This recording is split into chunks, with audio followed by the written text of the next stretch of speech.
Several years ago, my god how time flies, I did this project with a fellow student from university.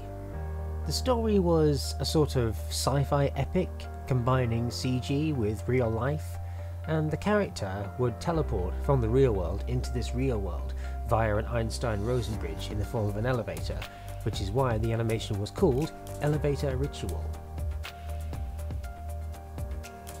I did all the animations for this piece, while the director filmed the live action scenes and combined the music and dialogue with the sound effects.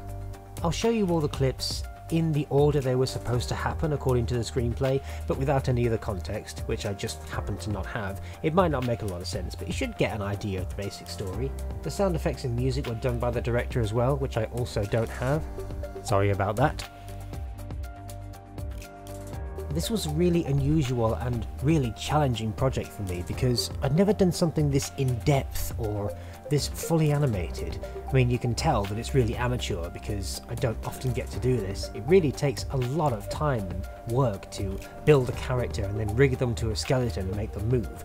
And I had to do all that by myself before the deadline. I mean, I made it fine, but oh god, it was a challenge.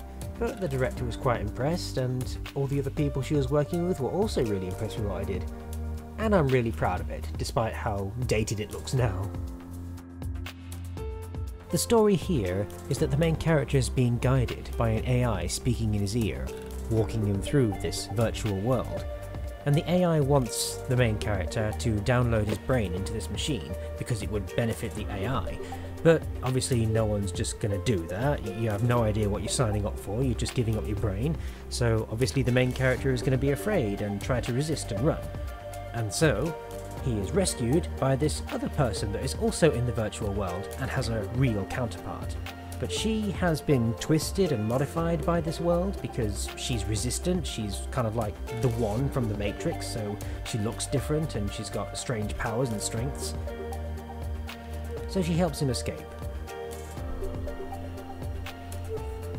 If you're wondering why the main character's cape keeps on starting out flat and then flopping down, it's because that's how you have to do fabric in CGI. You have to build a solid shape and then tell the simulation to treat it like cloth so that it drapes.